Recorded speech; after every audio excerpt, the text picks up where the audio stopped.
വിവാദങ്ങൾ അവസാനിക്കണമെന്നുള്ളതാണ് എനിക്ക് എല്ലാവരോടും പറയാനുള്ളത്. എനിക്ക് യാതൊരു വിവാദങ്ങളുമില്ല, സ്നേഹം മാത്രമേ ഉള്ളൂ. രാഹുൽ ദാസിനോടും യാതൊരു വിധമായ ശത്രുതയോ ദേഷ്യമോ ഇല്ല. എനിക്കൊരു ഡൗട്ട് ചോദിക്കാനുള്ളത്, ഇനി ഈ രേണു അവനുമായിട്ട് അവിഹിത ബന്ധമുണ്ടായിരുന്നെന്നാണോ നിങ്ങൾ പറഞ്ഞു വരുന്നത്? അതോ ഇനി രേണു ഈ അബോർട്ട് ചെയ്തെന്നൊക്കെ പറഞ്ഞല്ലോ, ഇനി അത് ഈ അബോർഷൻ ആയത് ഈ കിച്ചുവിന്റെ കുഞ്ഞായിരുന്നു എന്ന് വരെ ഇവന്മാർ പറയും. ഇത് അൻഷാദ് എന്ന് പറയുന്നവൻ ഒരു വീഡിയോ ഇട്ടിട്ടുണ്ടായിരുന്നു. ആ വീഡിയോയ്ക്കകത്ത് പറയുന്നത് ഞാൻ ഇപ്പോഴാണ് അറിഞ്ഞത്. അങ്ങനെ ഒരു സംഭവം നടന്നിട്ടില്ല. സീമാജി നായർ ചേച്ചി ഹോസ്പിറ്റൽസിൽ ഒന്നും നിങ്ങൾ ഇതാക്കണ്ട, നിങ്ങൾ എന്നോട് വിരോധമുള്ളവർ വന്ന് എന്നെ കൊല്ലുക, അല്ലെങ്കിൽ വിഷം തന്ന് കൊല്ലുക, അല്ലെങ്കിൽ കുത്തിക്കൊല്ലുക, ക്യാൻസർ. നമസ്കാരം, പുതിയൊരു വീഡിയോയിലേക്ക് എല്ലാവർക്കും ഹർത്തമായ സ്വാഗതം. വീഡിയോ ഇഷ്ടപ്പെടുകയാണെങ്കിൽ സബ് ചെയ്യാൻ മറക്കണ്ട. ഓക്കെ, അപ്പോൾ ഇന്ന് രാവിലെ കുറച്ച് പേര് എനിക്ക് കുറേ മെസ്സേജ് ഇൻസ്റ്റയിലായിക്കോട്ടെ വാട്സപ്പിലായിട്ട് ഒരുപാട് പേര് ഒരു വീഡിയോ ഷെയർ ചെയ്ത് ചേട്ടാ ഇത് കണ്ടോ എന്ന് ചോദിച്ചുകൊണ്ട് നമ്മൾ എന്തെന്ന് ചോദിച്ചപ്പോൾ ചിലർ എന്നെ വിളിക്കുകയും ചെയ്തു. അത് ഫാദർ ഇപ്പോൾ മാപ്പ് പറഞ്ഞുകൊണ്ട്, യഥാർത്ഥത്തിൽ എൻ്റെ തെറ്റുകളൊക്കെ ഏറ്റു പറഞ്ഞുകൊണ്ട് ഫാദർ ഇപ്പോൾ ഒരു വീഡിയോ ഇട്ടിട്ടുണ്ട്. ചേട്ടൻ്റെ വീഡിയോ കണ്ടിട്ടാണോ അങ്ങനെ ഒരു മാറ്റം എന്നൊക്കെ പറഞ്ഞുകൊണ്ട് ഇതിൻ്റെ സാധനം വന്നു.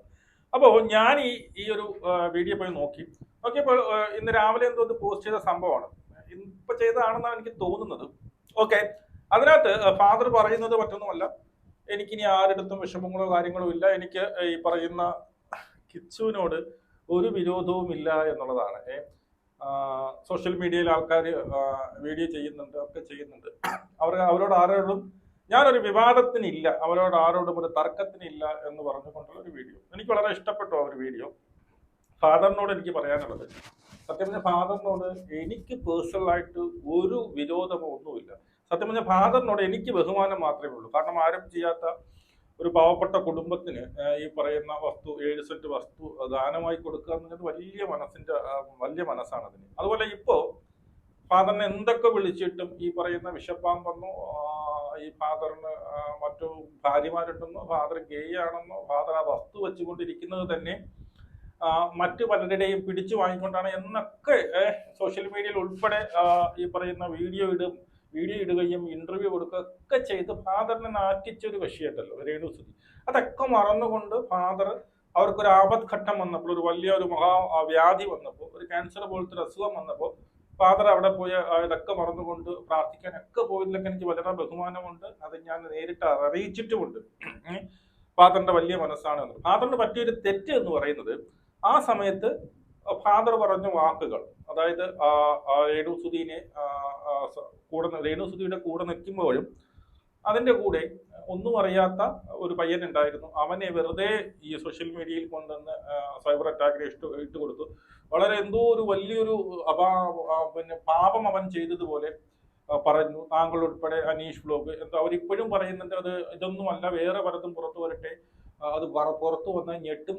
ഞാൻ ചോദിക്കട്ടെ, ഇവരിതൊക്കെ പറയണ കേൾക്കുമ്പോൾ എനിക്ക് ഫീൽ ആവുന്നത്, അല്ല എനിക്കൊരു ഡൗട്ട് ചോദിക്കാനുള്ളത്, ഇനി ഈ രേണു അവനുമായിട്ട് അവിഹിത ബന്ധമുണ്ടായിരുന്നെന്നാണോ നിങ്ങൾ പറഞ്ഞു വരുന്നത്? അതോ ഇനി രേണു ഈ അബോർട്ട് ചെയ്തെന്നൊക്കെ പറഞ്ഞല്ലോ, അത് ഈ അബോർഷൻ ആയത് ഈ കിച്ചുവിന്റെ കുഞ്ഞായിരുന്നു എന്ന് വരെ ഇവന്മാർ പറയും. കാരണം അങ്ങനെ വരെ തോന്നിപ്പോകണം. കാരണം ഇപ്പോഴും എടുത്തു വെച്ചിട്ട് ഈ അനീഷ് വ്ലോഗിന്റെ അടുത്ത് പ്രത്യേകിച്ചല്ല, നീ എടുത്തു വെച്ചിട്ട് വീണ്ടും അതാ പറയുന്നത്. വീണ്ടും വേറെ ഒന്നുമില്ല. കാരണം വേറെ നമുക്കറിയാവുന്ന കാര്യങ്ങൾ, നമ്മൾ ഒരുപാട് ഇതുമായി ബന്ധപ്പെട്ട് നിൽക്കുന്നവരാണ്. അവിടെയുള്ള പിന്നീട് ഈ പറയുന്ന നാട്ടുകാരായിക്കോട്ടെ, കിച്ചുവായിട്ട് ഡയറക്റ്റ് ആയിക്കോട്ടെ, അല്ലാതെ സ്റ്റേഷനുമായിട്ട് ബന്ധപ്പെട്ടായിക്കോട്ടെ, പല കേസുകളും നമുക്കത് കൃത്യമായിട്ട് അറിയാം. താങ്കൾ വീണ്ടും ഇത് പറയുമ്പോൾ അതിന്റെ ഇത് ആൾക്കാർ ഇങ്ങനെയൊക്കെ ചിന്തിക്കും. എനിക്ക് പേഴ്സണലി ഫീൽ ചെയ്യുന്നത്, നിങ്ങൾ ഇതാണ് ഉദ്ദേശിച്ച് പറയുന്നത്. നിങ്ങളെന്ന് പറയുമ്പോൾ അനീഷിനെ പ്രത്യേകിച്ച് പറയുന്നത് ഇത് ഉദ്ദേശിച്ചാണ് പറയുന്നത്. അവർ തമ്മിൽ എന്തോ അവിഹിതം ഉണ്ടായിരുന്നു. രേണു അവിടുന്ന് പറയേണ്ടത് എനിക്കും നിനക്കും മാത്രം അറിയാവുന്ന ചില രഹസ്യങ്ങൾ ഉണ്ടായിരുന്നു എന്നൊക്കെ പറയുമ്പോൾ ഇങ്ങനെയൊക്കെ നമ്മൾ ചിന്തിച്ച് പോകുമ്പോൾ എന്നുള്ളത്, ഒന്നുകിൽ അതങ്ങ് പറയുക എന്നുള്ളതാണ്. കാരണം ഇത് എനിക്ക് പറയാം, കാരണം യവന്മാരായിട്ട് ഇത് വന്ന് പറഞ്ഞു കഴിഞ്ഞാലും പ്രശ്നം എന്തെന്നറിയാം, യവനെ പിടിച്ച് അകത്തിടും. ഇനി ഞാനൊരു കാര്യം നിങ്ങളുടെ അടുത്ത് ആദ്യമേ പറയാം, അതിപ്പോൾ അനീഷ് ആയിക്കോട്ടെ, ഫാദർ ആയിക്കോട്ടെ, ആരായിക്കോട്ടെ, രേണു നാക്കെടുത്ത കള്ളമേ പറയാറുള്ളൂ എന്നുള്ളതാണ്. ഇനി ഈ ഒരു കേസ് ഇങ്ങനെ വന്ന് പറഞ്ഞാൽ പോലും വിശ്വസിക്കാൻ പറ്റത്തില്ല എന്നുള്ളതാണ്. മനസ്സിലായോ?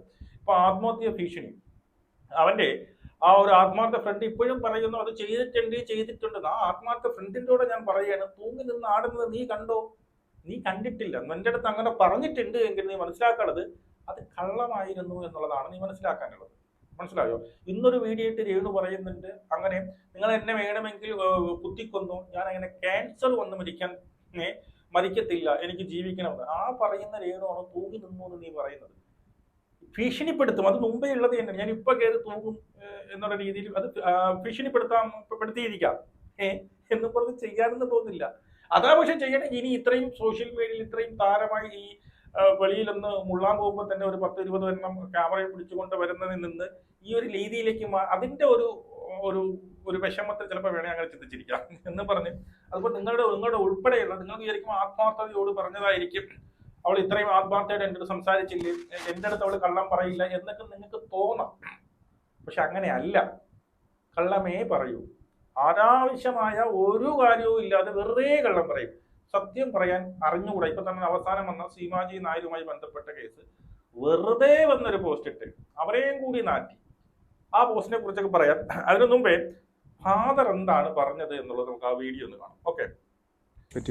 പറയാനുണ്ടോ? എനിക്ക് രാഹുൽ ദാസുമായിട്ട് യാതൊരു വ്യക്തിപരമായ വൈരാഗ്യങ്ങളോ ഒന്നും തന്നെയില്ല.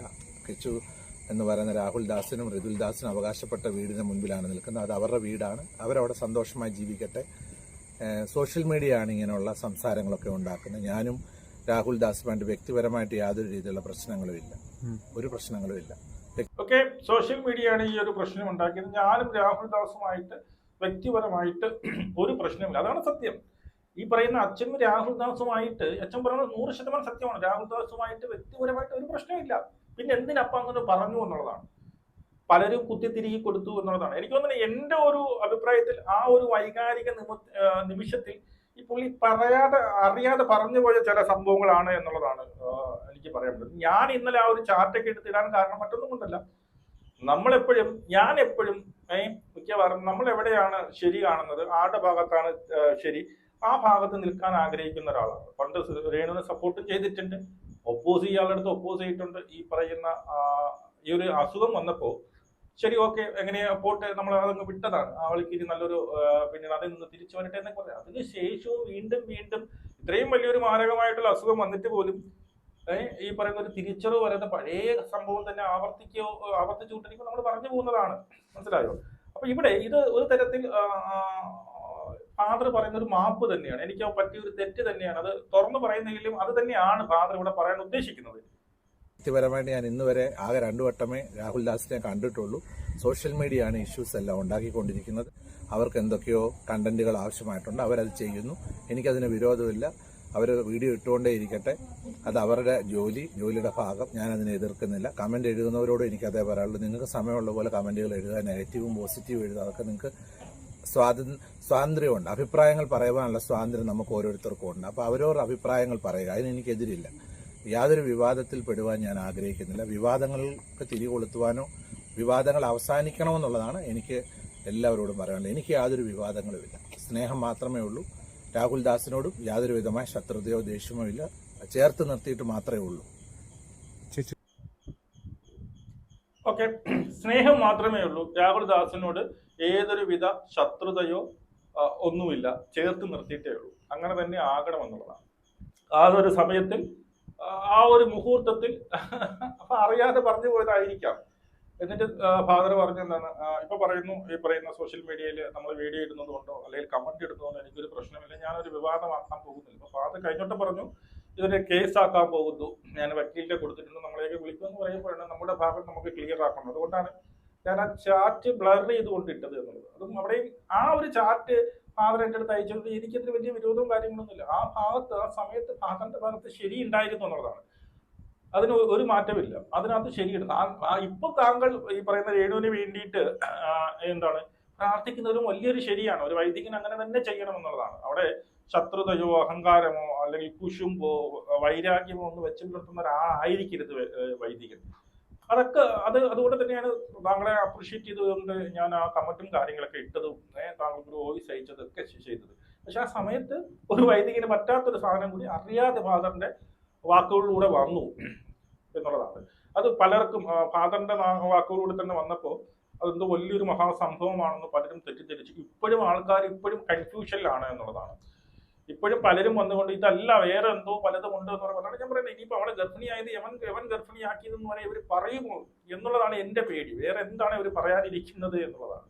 ആ രീതിയിലാണ് ഓരോരുത്തർ ഇങ്ങനെ ബോംബ് ഇപ്പൊ പൊട്ടിക്കും എന്ന് പറഞ്ഞുകൊണ്ടിരിക്കുന്നത്. ഈ പൊട്ടിയില് എന്തെങ്കിലും ഉണ്ടെങ്കിൽ അങ്ങ് പൊട്ടിച്ചു വിട് എന്നുള്ളതാണ്. ഇനി പിന്നെ സീമാജി നായരുമായി ബന്ധപ്പെട്ട് അറിയാലോ, ആ ഒരു AI പിക്ക് വന്നതിന് ശേഷം രേണു അതിന്റെ ഒരു ക്ലാരിഫിക്കേഷൻ തന്നിട്ടുണ്ട്. അതൊന്ന് കേൾക്കാം. ഹലോ, നമസ്കാരം. രേണു സുധിയാണ്. ഞാനൊരു പ്രധാനപ്പെട്ട കാര്യം പറയാനാണ് വന്നത്.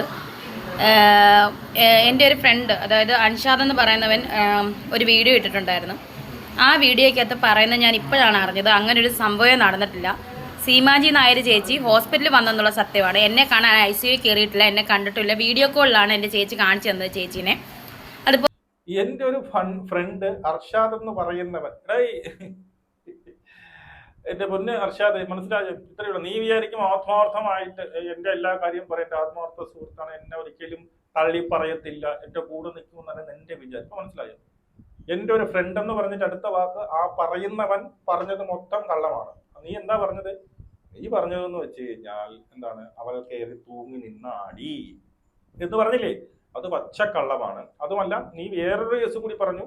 എന്താണ്, രേണു നമ്മുടെ സീമാജി നായര് പോയി കണ്ടു, കിച്ചുവിന് എന്തുകൊണ്ട് കണ്ടുകൂടാ? നീ എവളെ പിന്നെ സപ്പോർട്ട് ചെയ്യാൻ വേണ്ടിയിട്ട് നീ ആ പയ്യനെ പറഞ്ഞ വാക്കുകളുണ്ടല്ലോ, ഇത്ര ഈ ഒരു ചെറിയ ഒരു ശരീരം ഇതിനെ കണ്ടിട്ട് അസുഖമല്ലുള്ളതായിട്ട് തോന്നുന്നുണ്ട്. കുറ്റം പറയാൻ നേരത്ത് 100 നാക്കും ആറ്റിറ്റ്യൂഡൊക്കെ വേറെയാണ്. ആൾക്കാരൊക്കെ കാണുമ്പോൾ തന്നെ കലി വരുമെന്നുള്ളതാണ്. അത് കഴിഞ്ഞ് തൊട്ടടുത്ത നിമിഷം അയ്യോ ഞാൻ എന്താ വരുന്നോയേ, ഞാൻ തീന്നേ എന്ന് പറഞ്ഞുകൊണ്ടിരിക്കും. വർഷാതെ ഇത്രയേ ഉള്ളൂ. ഇനിയെങ്കിലും നിനക്ക് മനസ്സിലാക്കിയാൽ കൊള്ളാം. ഇപ്പോഴും മനസ്സിലാകാത്തൊരു കക്ഷിയുണ്ട്, സജീന വ്ളോഗ്. ഇടയ്ക്ക് കിട്ടിയാണ് വീണ്ടും മനസ്സിലാകാതെ ഗതികെട്ട് സപ്പോർട്ട് ചെയ്യുന്ന കേട്ടോ. അത് എന്തെങ്കിലും അണ്ണാക്കി കിട്ടുമ്പോൾ മനസ്സിലാവും എന്നുള്ളതാണ്. എഴുതി വെച്ചോ സജീന വ്ളോഗ്, നീ എഴുതി വെച്ചോ. ഈ ഞാൻ പറയുന്ന വാക്ക് എഴുതി വെച്ചു. നിനക്ക് അണ്ണാക്കി കിട്ടിയില്ല എന്നുണ്ടെങ്കിൽ അതങ്ങനെയാണ്. താങ്കൾ എത്രത്തോളം അവളെ പുകഴ്ത്തിക്കൊണ്ടിരിക്കും അത്രത്തോളം താങ്കളെ സപ്പോർട്ട് ചെയ്യും. എന്തെങ്കിലും ഒരു നല്ല കാര്യം പറഞ്ഞോളൂ, രേണു ഇത് ചെയ്ത് ശരിയല്ല എന്ന് പറഞ്ഞു അപ്പോഴറിയാം. അപ്പൊ താങ്കൾ പറഞ്ഞതും പറയാത്തതും എല്ലാം എടുത്ത് വെളിയിടും. മനസ്സിലായോ? ഒരുത്തി ഓടി രക്ഷപ്പെട്ടു, ശ്രീതു എന്ന് പറയുന്നവള്. അവളെ ഉയരം കൊണ്ട് ഓടി രക്ഷപ്പെട്ടു എന്നാണ് എനിക്ക് പറയാനുള്ളത്. അല്ലെങ്കിൽ ലവളെ കുറിച്ചും പറയും എന്നുള്ളതാണ്. അതുപോലെ അത് ആ ഒരു പിക്ക് AI പിക്കാന്ന് ബുദ്ധിയുള്ളവർക്കും അല്ലാത്തവർക്കും എല്ലാം മനസ്സിലാക്കുന്ന കാര്യമാണ് ഞാൻ ഇട്ടേക്കുന്ന AI പിക്ക്. അങ്ങനെ ഒരു പിക്ക് ചേച്ചി എന്നെ നേരിട്ട് കാണാത്തതുകൊണ്ട്, എടുക്കാൻ പറ്റാത്തതുകൊണ്ടും, ഫോട്ടോ എടുക്കാൻ പറ്റാത്തതുകൊണ്ടും, IC കയറ്റാത്തത് കൊണ്ടും ആ ഒരു പിക്ക് AI വെച്ചിട്ട് ഞാൻ എൻ്റെ ഫ്രണ്ട്സിനെ കൊണ്ട് ചെയ്യിപ്പിച്ചതാണ്. ആ AI വെച്ചിട്ട്. അല്ലാതെ അത് എല്ലാവർക്കും കണ്ടറിയാം AI ആണെന്ന്. അപ്പം ബുദ്ധിയുള്ളവർക്ക് അറിയാമെന്നൊരു AI പിക്കാണ്. പിന്നെ നീ എന്തിനാണ് അതിനകത്ത് ഈ പറഞ്ഞതുപോലെ അതിനകത്ത് ഇട്ടൊരു സാധനമാണ്, സിമച്ചേച്ചി എന്നെ കാണാൻ വന്നിരുന്നു, എന്നെ ചേർത്ത് പിടിക്കുന്നതിന് എൻ്റെ ഹൃദയത്തിൽ നിന്നും 1000 നന്ദി, ചികിത്സയ്ക്ക് വേണ്ടി ചേച്ചി നൽകിയ സഹായം മറക്കില്ല. ഓക്കെ, പിന്നെന്താണ്, ജീവിതത്തിൽ സ്നേഹങ്ങൾ വാക്കുകൾക്ക് അതീതമാണ്. എൻ്റെ പ്രയാസകരമായ ഈ സമയത്ത് എന്നെ നേരിൽ കാണാനും ധൈര്യം പകരാനും സ്നേഹത്തോടെ ചേർത്ത് പിടിക്കാനും പറ്റിയ സീമച്ചേച്ചിക്ക് ഹൃദയം നിറഞ്ഞ നന്ദി. ഇനി അടുത്ത വാക്കാണ് ഇമ്പോർട്ടൻറ്റ്. ചികിത്സക്കായി ചേച്ചി നൽകിയ വിലമതിക്കാതാകാത്ത സഹായവും കരുതലും ഞാൻ ഒരിക്കലും മറക്കില്ല. ഓക്കെ, എന്നെ സ്നേഹവും പിന്തുണയും എനിക്ക് കൂടുതൽ ആത്മവിശ്വാസവും പ്രതീക്ഷയും നൽകുന്നു. എൻ്റെ പ്രാർത്ഥനകളിൽ ഉൾപ്പെടുത്തുന്നു, സ്നേഹിക്കുന്നു, പിന്തുണയ്ക്കുന്നു. എല്ലാവർക്കും നന്ദി. നിങ്ങളുടെ പ്രാർത്ഥനയും അനുഗ്രഹവും. ഇതൊന്ന്. അടുത്തത് വേറൊരു സാധനം കൂടി ഇട്ടിട്ടുണ്ട്. അതായത് ചേച്ചി വന്നു എന്നെ കണ്ടു. ഇവിടെയാണ് പ്രശ്നം. ആ ഒരു AI ഫോട്ടോയും കൊടുത്തിട്ട് ചേച്ചി വന്നു എന്നെ കണ്ടു, സീമ ചേച്ചി എനിക്ക് എന്ത് ഹാപ്പി ആയെന്ന് അറിയാമോ, ചേച്ചി ഹെൽപ്പ് ചെയ്ത് കേട്ടോ. നിങ്ങൾ മറക്കരുത്, സീമ ചേച്ചി വെറുതെ അല്ല വന്നത്, എന്തിനാ ഹെൽപ്പ് ചെയ്യാനാ വന്നത്. എനിക്കത് മെഡിസിൻ ഒക്കെ വാങ്ങാൻ പറ്റും. മെഡിസിൻ വാങ്ങാൻ കൂടി എൻ്റെ ക്യാഷിൽ ആരെങ്കിലും ഉണ്ടെങ്കിൽ താങ്ക് യു ചേച്ചി. മറ്റു ഒരുപാട് പേർ എന്നെ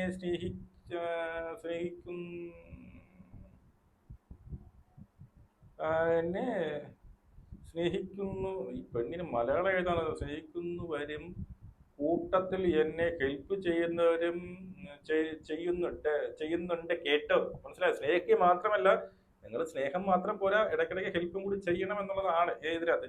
എന്തിനാണ് താങ്കൾ അങ്ങനെ ഒരു പോസ്റ്റ് ഇട്ടത്? നേരിൽ കണ്ടു എന്നുള്ളത്. നേരിൽ കണ്ടു എന്ന് പറഞ്ഞിട്ട് ഇങ്ങനെ കെട്ടിപ്പിടിച്ചുകൊണ്ട് പോസ്റ്റ് ഇടുമ്പോൾ ഇപ്പൊ എന്തിനാ ഈ കള്ളം പറയണത്? എനിക്ക് മനസ്സിലാത്തതാണ്. എന്തിനാ ഈ നുണ പറയുന്നത്? അനാവശ്യമായ നുണകൾ ആക്കിയേക്കാം. പിന്നെ അവിടെ ആ ഹോസ്പിറ്റലിൽ വൈറ്റ് ആൻഡ് വൈറ്റ് ആണ് നമുക്ക് ICUവിൽ ഇടേണ്ട വേഷം. മെഡിക്കൽ കോളേജിന്റെ കാര്യം അറിയാലോ. ആരും ICUവിൽ കയറ്റത്തൊന്നുമില്ല.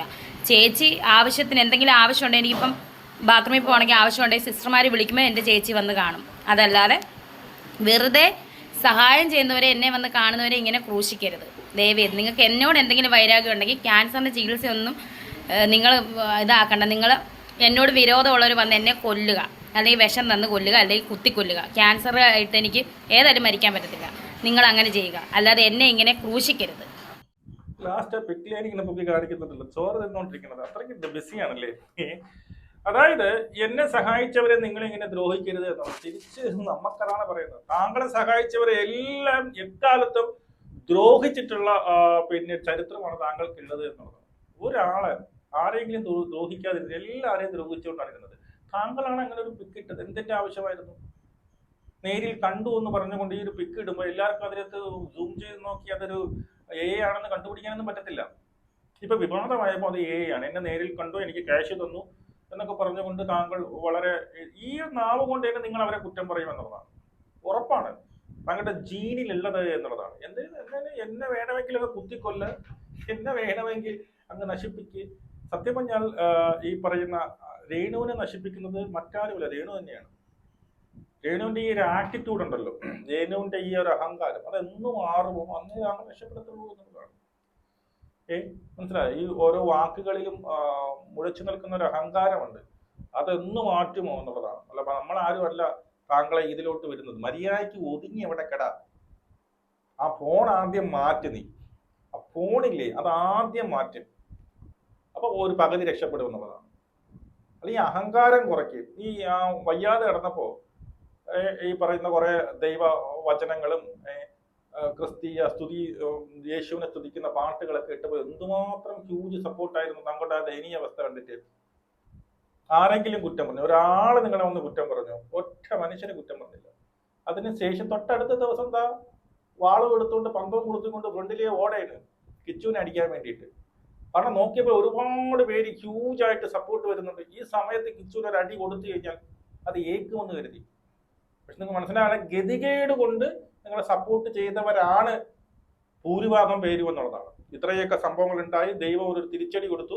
ഇനി അതിലൊരു മാറ്റം സംഭവിച്ചു. അവിടെ നല്ലൊരു രീതിയിലേക്ക്, നല്ലൊരു ജീവിതത്തിലേക്ക് സർവൈവായി വരട്ടെ എന്ന് ആത്മാർത്ഥമായിട്ട് പ്രാർത്ഥിച്ചവരാണ്. അവരുടെയൊക്കെ അണ്ണാക്കി കൊടുത്തുകൊണ്ടാണ് താങ്കളുടെ നെക്സ്റ്റ് വീഡിയോ വന്നത്.